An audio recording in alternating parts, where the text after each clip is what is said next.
नमस्कार। ज्योतिष में सभी समस्याओं का समाधान है।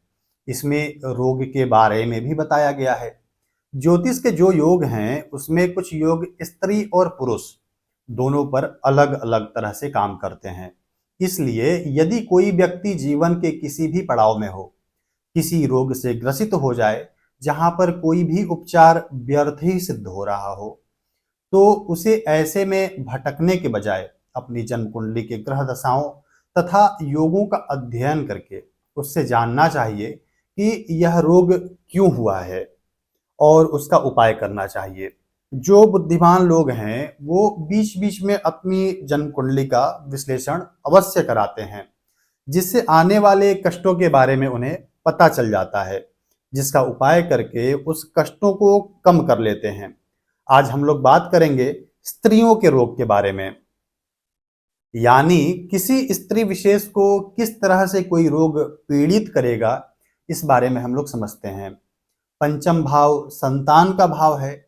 यही वह स्थान है जहां से हम गर्भ से संबंधित विचार करते हैं। इसी कारण इस भाव का अधिक ही महत्व है। इस भाव का कारक ग्रह बृहस्पति हैं तथा संतान के कारक भी बृहस्पति ही हैं। इसलिए यदि पंचम भाव तथा उस भाव का स्वामी तथा इस भाव एवं संतान का कारक ग्रह बृहस्पति यदि अशुभ स्थिति में हो तथा पांचवें भाव पर पाप ग्रहों की स्थिति व दृष्टि हो, तो गर्भपात यानी कि मिसकैरेज होने की समस्या अधिक होती है। हिस्टीरिया या फिर मिर्गी या फिर बेहोशी में पड़ जाना, शारीरिक अशक्तता, स्त्री को ही होने वाले रोग जैसे कि ल्यूकोरिया आदि ज्यादातर ग्रहों से संबंधित रोग हैं। अनुभव में देखने को मिलता है कि स्त्रियों के ज्यादातर रोग चंद्रमा के पीड़ित होने से होते हैं। साथ ही लग्न, लग्नेश और लग्न के कारक भी पीड़ित होते हैं तथा चंद्रमा पर क्रूर व पाप ग्रहों की दृष्टि भी होती है।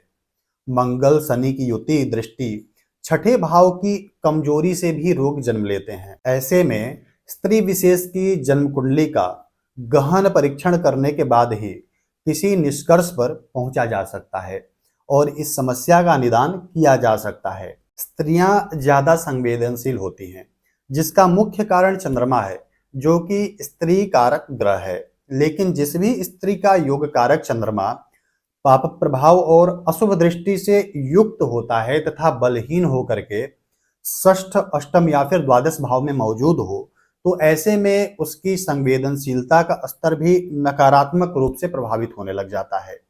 यानी कि कमजोर या पीड़ित चंद्रमा की अवस्था मानसिक उन्माद पैदा करती है।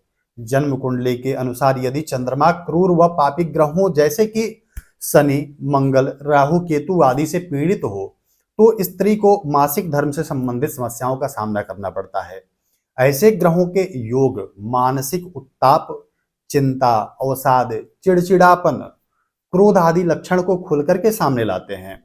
यदि स्त्री की कुंडली में शनि और मंगल का संबंध उपस्थित होने के साथ ही उन पर क्रूर व पापक ग्रहों की दृष्टि भी पड़ रही हो, तो अवश्य ही गंभीर रक्त विकार उत्पन्न होते हैं। जन्म कुंडली के पंचम भाव पर पापक ग्रहों की स्थिति या फिर पापक ग्रहों की दृष्टि पड़ रही हो, तो ऐसी परिस्थितियों में संतान उत्पत्ति में विघ्न हो सकता है। उदाहरण के तौर पर यदि पंचम स्थान पर अशुभ मंगल की दृष्टि पड़ रही हो, तो ऐसे में संतान को हानि पहुंच सकती है। यहाँ तक कि बच्चों के लिए प्राणघातक योग भी बन जाते हैं। अन्यथा बाधा तो पहुंचती ही है। संतान उत्पत्ति का कारक घर पंचम है। यदि इस पर पाप ग्रहों की दृष्टि पड़ती हो, तो इससे नकारात्मक योग बनता है। इससे संतान होने में बाधा उत्पन्न होती है। गर्भपात होने की संभावनाएं बढ़ जाती हैं। कभी कभी संतान मृत पैदा होती हैं या फिर पैदा होने के कुछ समय बाद उसकी मृत्यु हो जाती है, जिसका कारण ज्योतिष शास्त्र में यही पापग्रह होते हैं। स्त्री की जन्म कुंडली में सबसे महत्वपूर्ण बात यह है कि यदि पंचम भाव पर पाप व क्रूर ग्रहों की दृष्टि या फिर युति हो, या फिर पंचम भाव पर सूर्य, शनि, राहु, केतु अथवा मंगल का प्रभाव मौजूद हो, तो ऐसी स्थिति में उस स्त्री को गर्भधारण में समस्या उत्पन्न होती है। किंतु इससे भी बड़ी बाधा तब उत्पन्न होती है जब गर्भधारण के बाद गर्भपात का भय बन जाए। ऐसा तब होता है जब सूर्य की युति एवं शनि राहु केतु की पांचवें भाव पर दृष्टि हो, जन्म कुंडली में पांचवा भाव का स्वामी और कारक ग्रह कमजोर हो तथा 11वें भाव में मंगल स्थित हो, तो ऐसी स्थिति में गर्भपात होने की समस्या बनी रहती है। जन्म कुंडली के पांचवें भाव में शनि राहु या फिर सूर्य राहु की युति बन रही हो तो भी गर्भपात होने की संभावनाएं अधिक हो जाती हैं। कुंडली के 11वें भाव में सूर्य राहु या सूर्य मंगल की युति हो तो गर्भपात होने का डर निरंतर बना रहता है।